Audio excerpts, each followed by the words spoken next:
Lui, c'est Horatio Potra, un franco-roumain arrêté en décembre 2024 en Roumanie. Après des soupçons d'atteinte à l'ordre public et de détention d'armes, il est finalement relâché. Ce franco-roumain a été très actif dans plusieurs pays d'Afrique et notamment en République démocratique du Congo. En janvier 2025, lorsque la rébellion du M23 attaque et envahisse la ville de Goma à l'est du Congo, des citoyens roumains engagés aux côtés de l'armée congolaise se rendent et traversent la frontière pour le Rwanda. Cet épisode a mis en lumière l'utilisation des sociétés militaires privées dans des zones de conflit et en particulier les opérations d'Horatio Potra. Mais qui est-il vraiment et quelles sont ses motivations? Pour le comprendre, petit retour en arrière.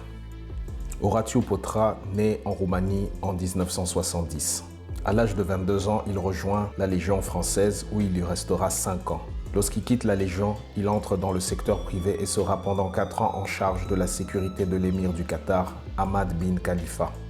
En 2002, il se tourne vers l'Afrique et signe un contrat avec le gouvernement centrafricain pour former la garde du président Ange-Félix Patassé. Horatio Potra travaillait aussi en collaboration avec le français Paul Baril, connu dans le monde du mercenariat. En Centrafrique, Potra a été également impliqué dans la vente de matériel de guerre et trafic de diamants.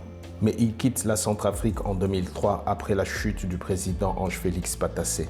Il continue cependant ses activités dans d'autres pays et en 2015 dirige la sécurité privée d'une entreprise minière au Burkina Faso.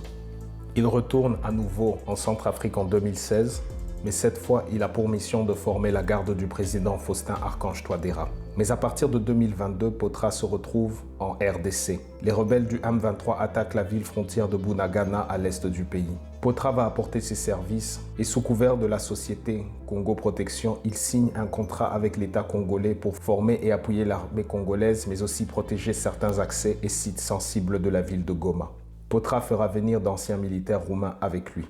Cependant, la situation prend une tournure inattendue en janvier 2025, lorsque les rebelles du M23 encerclent la ville de Goma.